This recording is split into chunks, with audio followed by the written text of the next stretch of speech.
Assalamualaikum warahmatullahi wabarakatuh. Perkenalkan, nama saya Anas Ma'ruf, NIM saya 231060 1028. Di sini saya ingin sedikit memaparkan materi tentang perencanaan persediaan dalam manajemen operasi.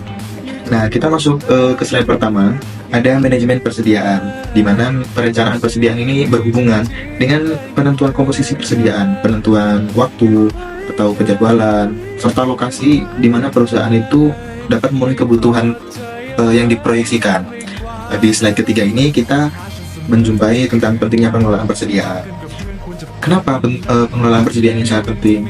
Karena salah satu pengembangan teknik itu berasal dari pengelolaan persediaannya perusahaan. Jadi pengendalian ini dapat memelihara saldo persediaan yang cukup dengan biaya yang minimal. Lalu apa aja sih manfaat manajemen persediaan? Oke, jadi di sini ada beberapa manfaat manajemen persediaan. Yang pertama itu ada menekan investasi modal dalam persediaan pada tingkat yang sangat minimum. Lalu yang kedua ada meminimalisir mungkinnya pemborosan dan biaya yang timbul dari penyelenggaraan persediaan yang berlebihan. Jadi perusahaan ini dapat meminimalisir pemborosan dengan adanya manajemen persediaan. Lalu manfaat yang selanjutnya itu ada mengurangi risiko kecurangan atau kecurian persediaan. Yang keempat ada menghindari risiko penundaan produksi dengan cara selalu menyediakan bahan yang diperlukan saja, tetapi tidak berlebihan. Kemudian ada memungkinkan supaya perusahaan ini memberikan jasa yang lebih memuaskan kepada konsumen kita. Lalu ada yang manfaat yang keenam, itu kita dapat mengurangi investasi dalam fasilitas dan peralatan pergudangan. Lanjut untuk manfaat yang ketujuh, ada memungkinkan kita sebagai perusahaan dalam pemerataan produksi melalui penyelenggaraan persediaan yang mungkin tidak merata, jadi dapat membantu stabilitas pekerjaan kita. Lanjut untuk manfaat yang ke-8 atau yang terakhir, itu perusahaan dapat menghindarkan atau mengurangi kerugian yang timbul karena penurunan harga. Selain manfaat, pengelolaan persediaan juga memiliki tujuan pastinya. Apa aja? Oke, kita lanjut.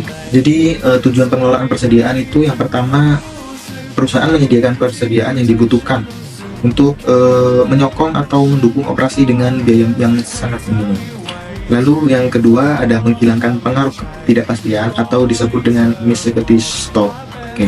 Untuk tujuan pengelolaan persediaan yang ketiga itu ada memberikan waktu luang untuk pengelolaan produksi dan pembelian. Lalu yang keempat itu ada untuk mengantisipasi perubahan pada permintaan barang atau penawaran produk. Nah, yang pastinya dalam pengelolaan persediaan ada keuntungan dan ada juga kerugian.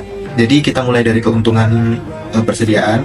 Itu pertama ada perusahaan itu dapat mempengaruhi ekonomi produksi. Jadi dengan adanya perencanaan persediaan, ekonomi produksi dapat meningkat, walaupun secara bertahap yang pasti akan meningkat. Lalu yang kedua, perusahaan dapat mempengaruhi pembelian. Jadi dengan mempraktikkan persediaan ini, perusahaan dapat mendapatkan pembeli atau konsumen lebih dari biasanya. Untuk yang ketiga, itu perusahaan bisa melayani atau memenuhi pesanan dengan lebih cepat karena adanya perencanaan persediaan. Dan kita masuk ke dalam kerugian adanya persediaan. Yang pertama, biaya penyimpanan. Jadi dengan adanya persediaan ini, biaya penyimpanan kita juga akan meningkat sehingga ya perusahaan akan mengeluarkan biaya lagi untuk penyimpanan. Yang kedua, biaya pemindahan, sama seperti halnya penyimpanan. Karena persediaan ini yang banyak, pemindahan juga memerlukan biaya untuk dikeluarkan oleh perusahaan. Lalu yang ketiga ada pengembalian modal yang tertanam dalam bentuk persediaan.